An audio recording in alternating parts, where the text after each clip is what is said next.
Hi everyone, my name is Emel DOÐRUSÖZ and I work as a Director of Product Management at Opsgenie. In case you haven't heard of Opsgenie, Opsgenie is an alerting, on-call management and incident response orchestration platform. The main goal of our platform is to ensure faster resolution to IT incidents. And for this purpose, we provide the tools to design actionable alerts, manage on-call schedules, and also communicate and collaborate during incidents easily. And we are a very fast-growing company. Our company was founded in 2012 by just 3 people, and now we are more than 120 people worldwide. And we have a very fast-growing customer base as well. We have more than 2,500 customers worldwide, and we in fact have a local office here in Turkey, in Ankara.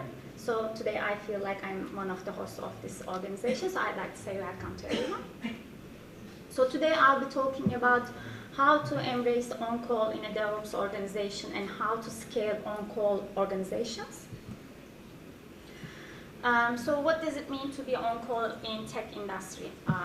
You might have already be familiar with the on-call practice of doctors at hospitals. So they get notified or paged when there is an emergency, and they are supposed to take some actions and help with the emergency. And similar to that, in IT industry, when there is a problem, like when there is a bug in a software application or when a system or service goes down, all of the actions to bring the systems back are part of the on-call process. And typically, organizations assign a set of engineers to be on call and take care of such duties during their on-call rotation or shift. And typically, when there is a problem, like reported by some alerting or monitoring tools, those on-call people get notified, and then they acknowledge, they take an action and mark the alert that they got as acknowledged, meaning that they are informed and they started working on the problem. And eventually, they identify the problem and resolve it. And usually, as a best practice, after the resolution, they have a post-mortem process and they evaluate what went wrong, how their systems could be improved further, and so on. So this whole set of actions, like getting notified, acknowledging alert, identifying the problem, resolving, and post-mortem, basically form the on-call process for IT. And typically on on-call schedules, there are more than just one person, because that person, if you have just one person in the schedule, that person may miss the notifications. So there's always some backup people whom you can call as the secondary on-call.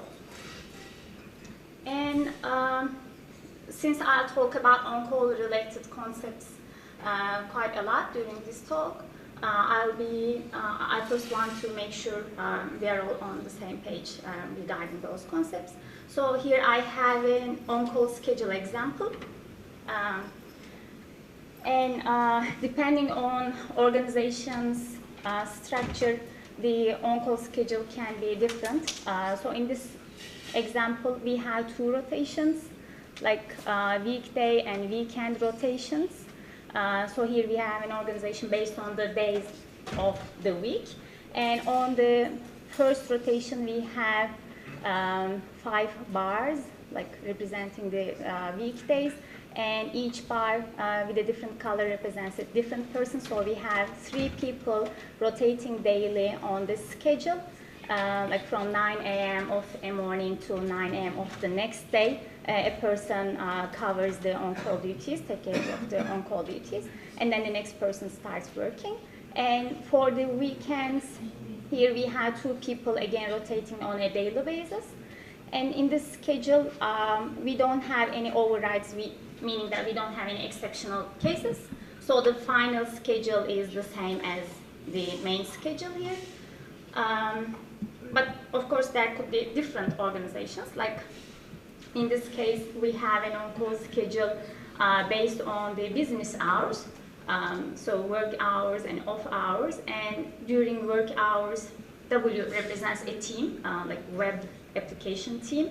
the whole team members got notified, and there is a, again, daily rotating schedule for off hours. 3 people rotate on a daily basis and cover the off hours.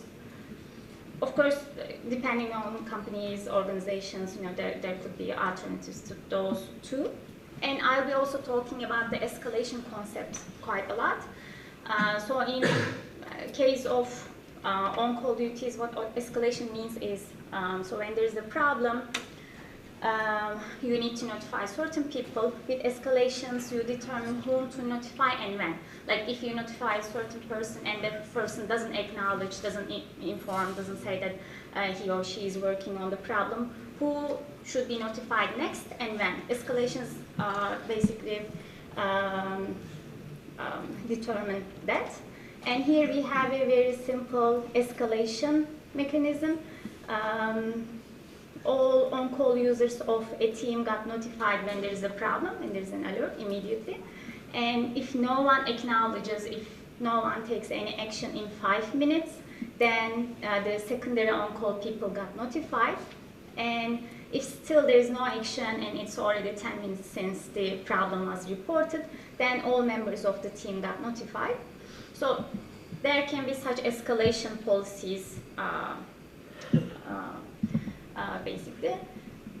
So why is on-call getting more and more vital, and why do companies enroll or roll out on-call related changes?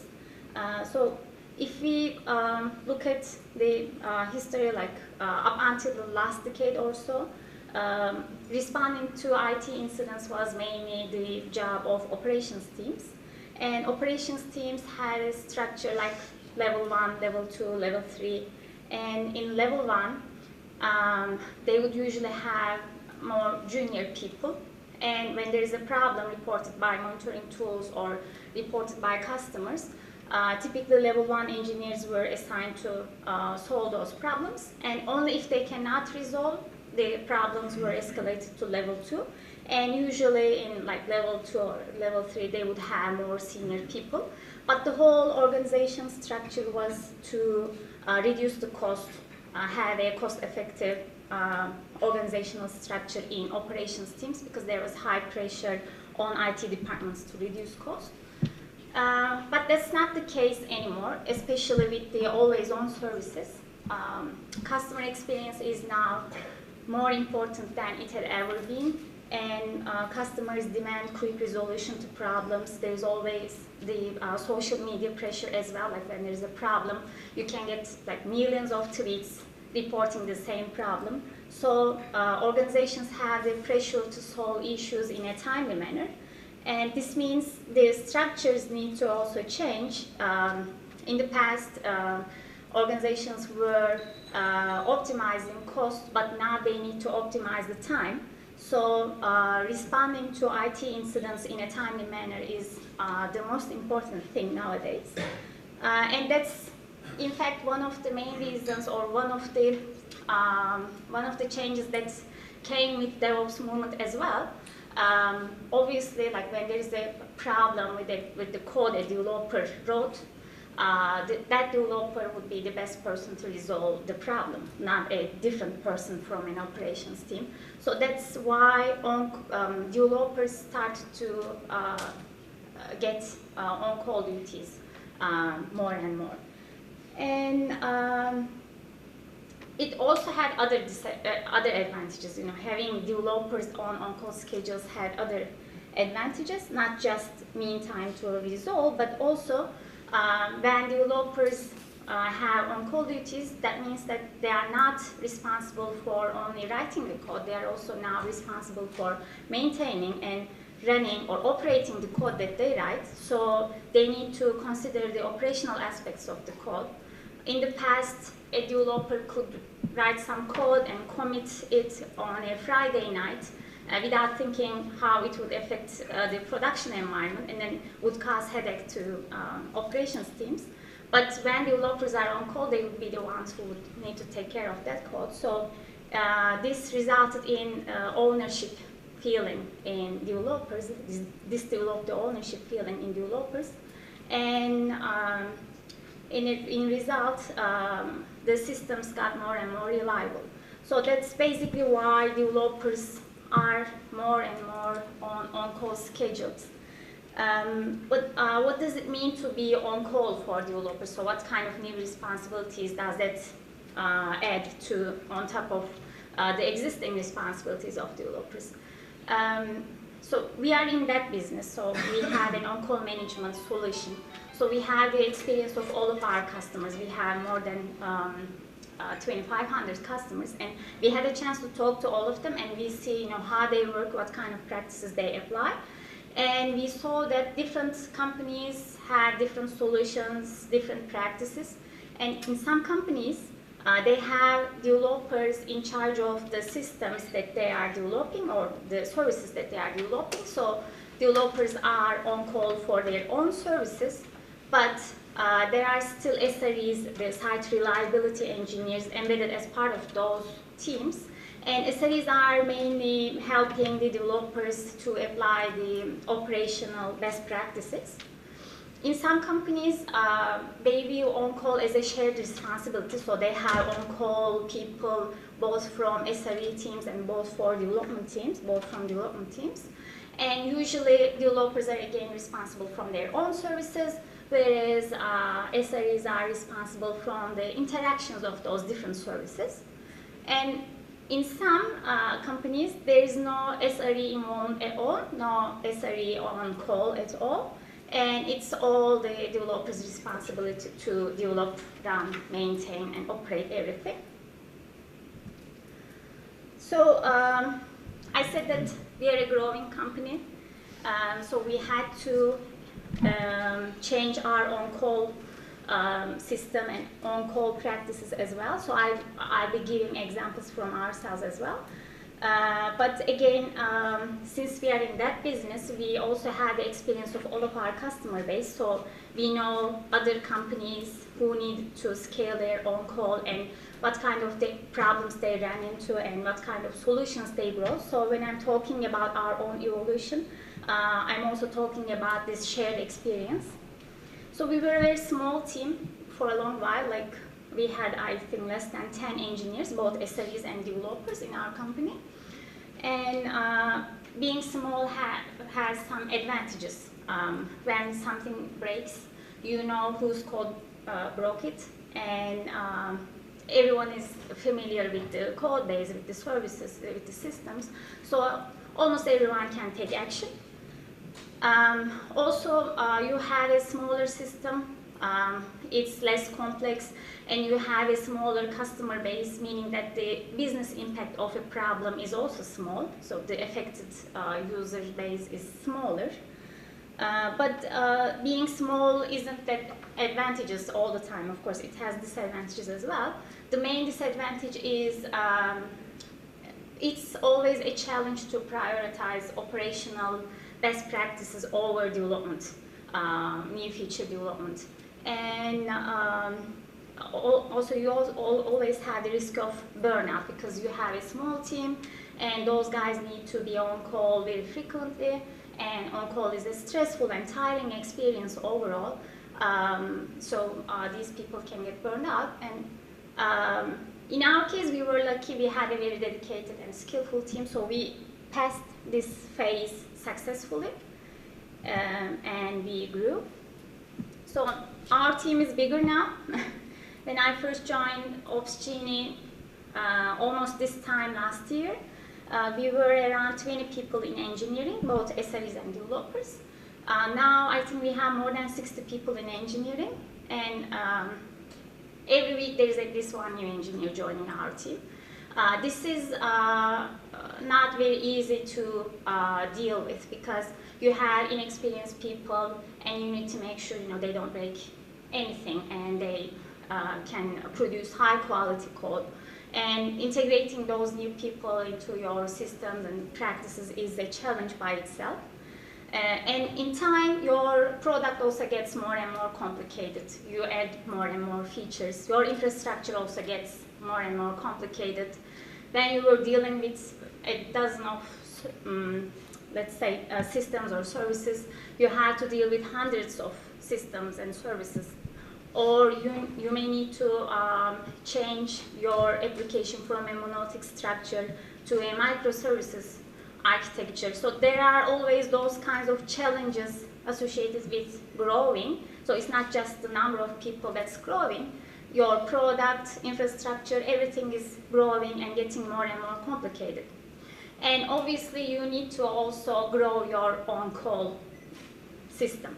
And so what kind of changes should companies roll out in their on-call system to make on-call a more sustainable thing? And what we do. So before going into the changes that we perform, I'd like to talk about the humane side of on-call. That's mainly for managers of organizations. So on-call could be a scary and disruptive experience.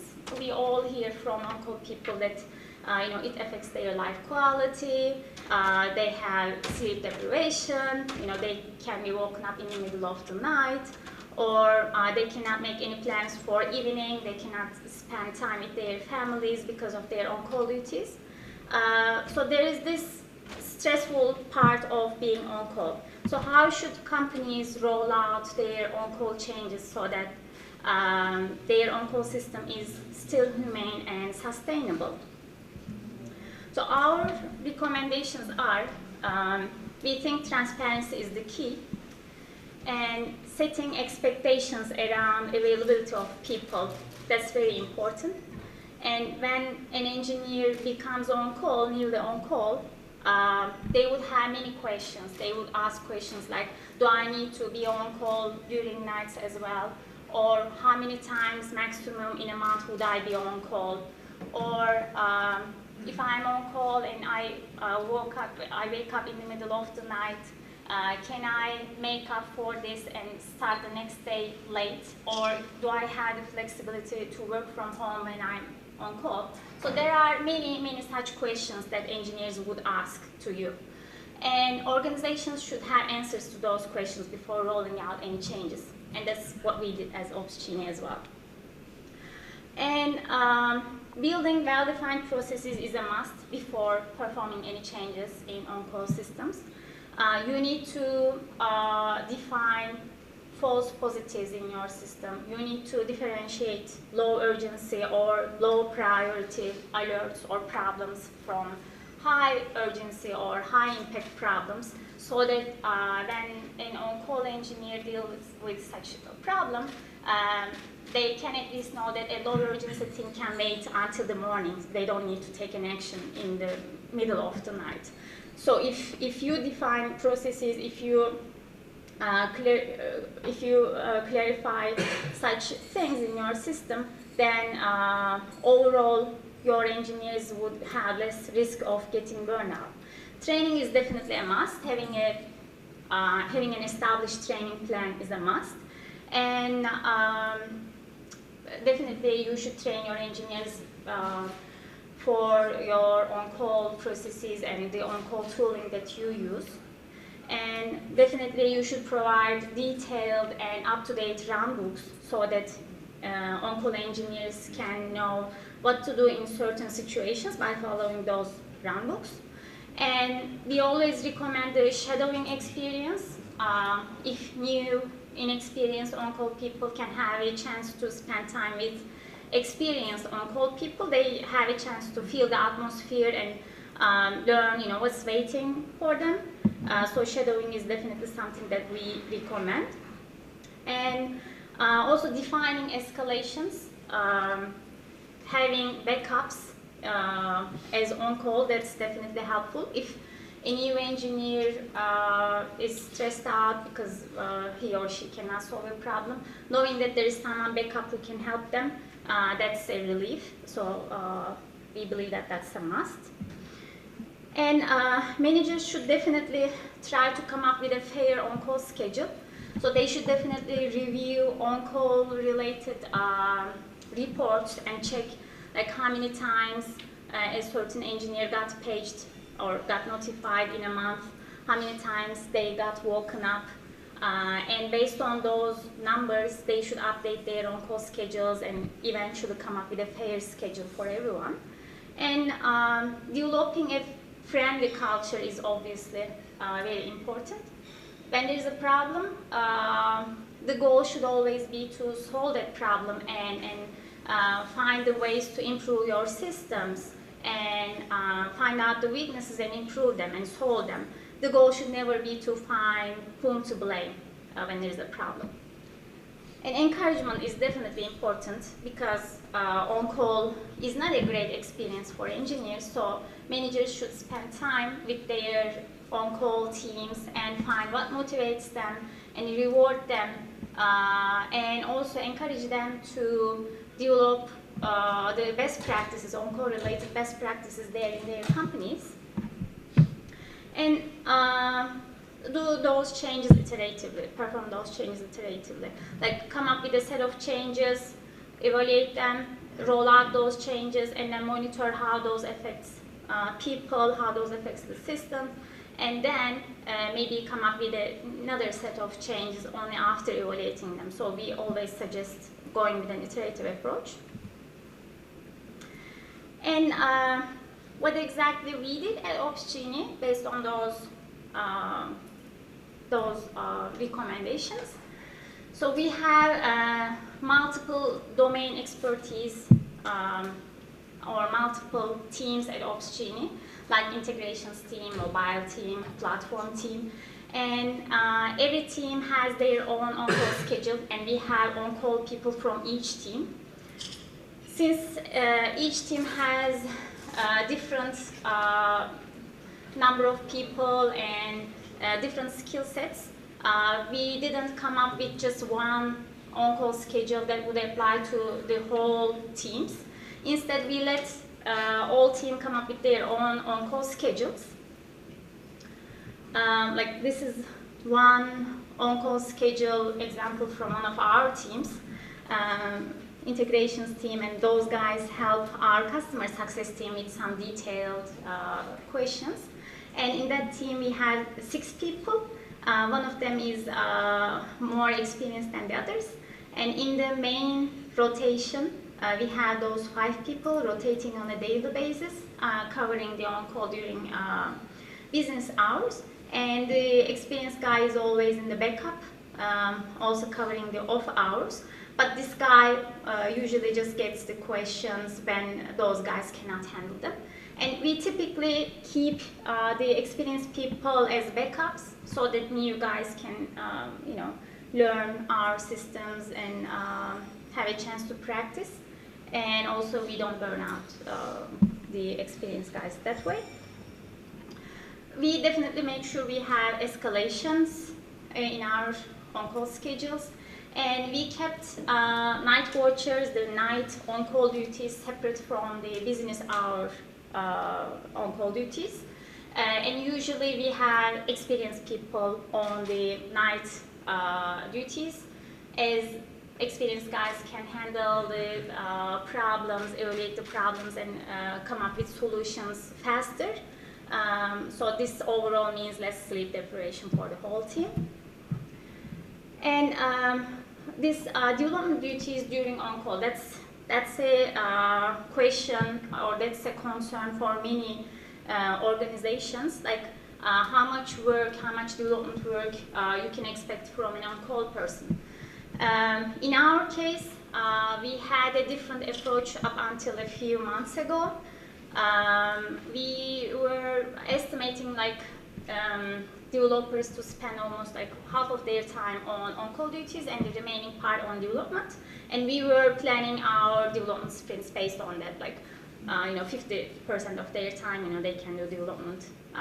But on-call is not is not composed of regular tasks. So it's not always 50% of your time. Sometimes it could be like just 10% of your time. Sometimes it can take the whole time you have in a week. And we found out that on-call duties also interrupt people a lot, and developers had to have lots of context switches as well. And these overall affect the efficiency of people. So we changed our approach totally, and we are now expecting no development at all when our engineers are on call. Instead, if they have free time, they are supposed to develop our documentation and automation and apply on-call related best practices instead, so that our on-call system is more sustainable going forward.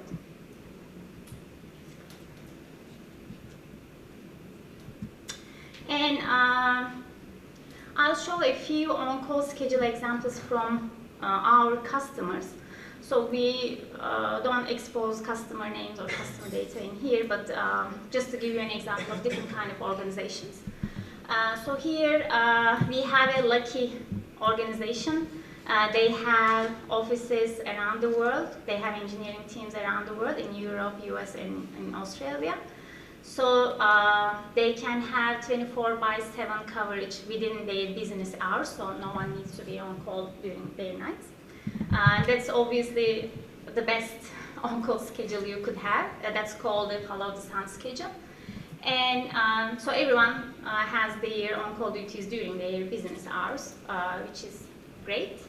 And that's also where we are heading towards, where we are, as Ops Genie, how we want to structure our on-call, as we are opening offices in US, development offices in US and other regions as well. But not every organization is that lucky, of course. And in this case, we have 3 rotations. In the first rotation, same person covers on call during business hours for a week. And we have different set of people in the second rotation, but the important thing, the different thing in here is the 2 rotations have an overlap, meaning that the person whose on-call responsibility is about to end have time together with the next person, so that this guy can delegate on-call related stuff to the second guy and has a chance to communicate with that guy. That's something we see that lots of our customers pay attention to. Lots of the organizations try to come up with such structure. And that's a quite common organization as well. This company has 7 people on the team, and everyone has on-call duty for a day, the whole day, and the same guy is responsible for each Mondays. I'd like to also show escalation examples. That's also, escalations can also be very different. Like in this first case, when there's a problem and the problem is reported, immediately the on-call people get notified. And if they don't respond in 5 minutes, then the secondary on-call people get notified. If secondary on-call also doesn't acknowledge and it's already 10 minutes, then all members of the team get notified. And again, if there's no action and it's already 20 minutes, then you give the on-call duties or you assign the problem to another team. And in this case, again, we notify the on-call person immediately. If that person does not acknowledge in like 10 minutes, then secondary person gets notified. It's already 20 minutes and no one took any action, then you notify the whole team.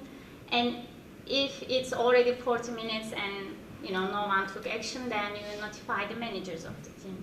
Obviously, there needs to be some change. So, on-call is all about having happy and healthy application, happy and healthy system. And you can't have a happy and healthy application without a happy and healthy team. So we recommend all companies who are rolling out on-call duties or who are changing their on-call structure to be open to communication and listen to their team members and let the team make decisions as well, and always take an iterative approach. I won't go into the details, but because that's totally a different presentation, and that would take like hours. But there is also on-call related tooling, and for small organizations, the tooling should have these minimum requirements, should be satisfying those minimum requirements, like reliable alerting, notification channels, and supporting personal preferences, and so on. And for bigger organizations, more complex team structures and more complex applications, there should be an established incident management process and tooling support related to that. And that's all I wanted to talk. If you have any questions, we can definitely talk. I'll be here in the rest of the day. Thank you.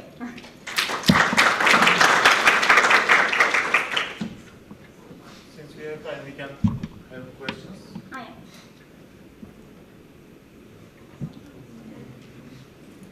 I guess we are fine. There are no.